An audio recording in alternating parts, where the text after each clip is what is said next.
A few days ago, I was speaking to my friend who had gotten into a problem with his relationship. Essentially, his partner had said negative things about him, basically made fun of him 2 months ago on like messaging someone else, whatever, and didn't say anything about it when her and my friend, or when she and my friend got together. That's basically it. That's all that happened. And me and my friend were talking about the situation. We're like, oh, what should you do? Should you break up? Should you do this? Should you do that? It became like a whole situation. And they almost ended up like just not talking anymore. And luckily they got back to like, they talked about it more, they resolved it, whatever. But we both reflected on the situation and we kind of agreed that we had overreacted. Nothing that we said or did was really justified because the situation itself was not that big of a deal. It was somebody who had said like slightly negative things. They weren't even that bad, but it was someone who said slightly negative things about my friend a few months ago before they'd even known each other. And then she just like didn't bring it up when they got together. Well, of course she didn't, because like that's kind of a weird thing to just bring up, you know. It also, again, was not that big of a deal. Like this whole thing could have been resolved if my friend had just spoken to her a little bit like just more relaxed, instead of being like really stressed out about where the relationship was going to go, whether or not he can trust her. It could have been simply, oh, hey, did you say this about me? Yes. Okay. Why did you say these things about me? Because I'm sorry. Okay. Apology accepted. That simple. That it could have been that easy. But it escalated, it snowballed, and it became this whole thing. The point of this example is simply to illustrate like how easily we make things bigger than they really are. Because we don't do this just for relationships, just for people.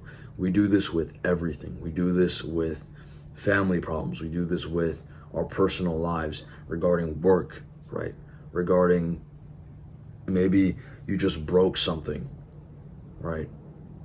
Instantly, when unexpected things happen, our minds begin to form like stories about why this is such a bad thing, why it's so stressful. We begin to react to our emotions, to give them attention, and that makes the emotions bigger. That makes when you get stressed out and you start creating stories around your stress and why this is such a bad thing that's happening to you, the stress becomes greater, it becomes more powerful. And that impairs your decision making, that impairs your whole fucking life. It just makes things worse, right?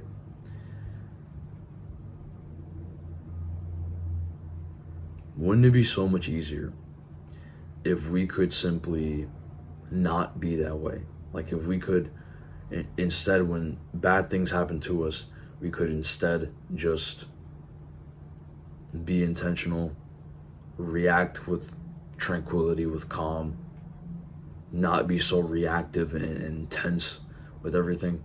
The most important thing, hands down, is practicing stoicism. Now, I say this is the most important thing because the entire philosophy of stoicism is about self-control. It's about accepting fate as it comes, not trying to alter nature, not trying to alter what happens to you, but rather controlling what you can and then just accepting the rest.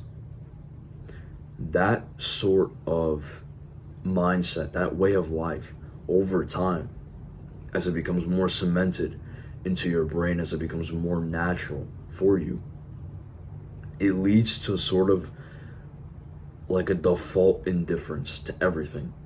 Doesn't mean you can't experience emotion, but what it means is that naturally when things happen to you, like you'll reach a certain point in your journey where things just don't feel like a big deal. Like stuff will happen to you and your mind just like doesn't give a shit, and it's very objective with its analysis. It treats your brain begins to treat your problems as if they were the problems of a stranger. You know how we do that, like when it's something you're facing, you go in your head and then you make a bunch of stories and you make it a big deal. You make a mountain out of a molehill. When it's someone else's problems, you're more detached, you're objective, you look with clarity, you suggest more solutions, you're more open to different ideas. Wouldn't it be amazing if you could have that same level of detachment, those same kinds of mental qualities, or those same kinds of thoughts and mindsets, but with your own problems? Wouldn't that be like the best thing in the world if when you got into a bad situation, the first thing your brain did was, okay, well, how can I fix this? That would be amazing. When that is literally a superpower. That is literally a superpower. And the way is very simple. You don't need to do anything special. If you're not familiar with Stoicism, I would suggest you read Meditations. Then once you're done reading, just literally journal. Just read or journal and practice the philosophy in your life. Just look for ways that you can apply Stoicism in your life. That's it.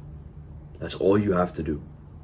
All you have to do in order to be more intentional is be mindful of your place. Be mindful of your actions. Be intentional, right?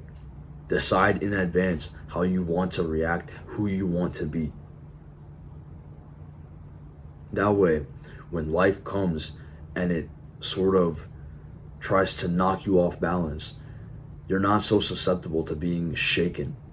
You're not so susceptible to being swept up off your feet and being taken by the wind out to who knows where. It's going to be all for this video, guys. I hope you enjoyed. I know it's not very long.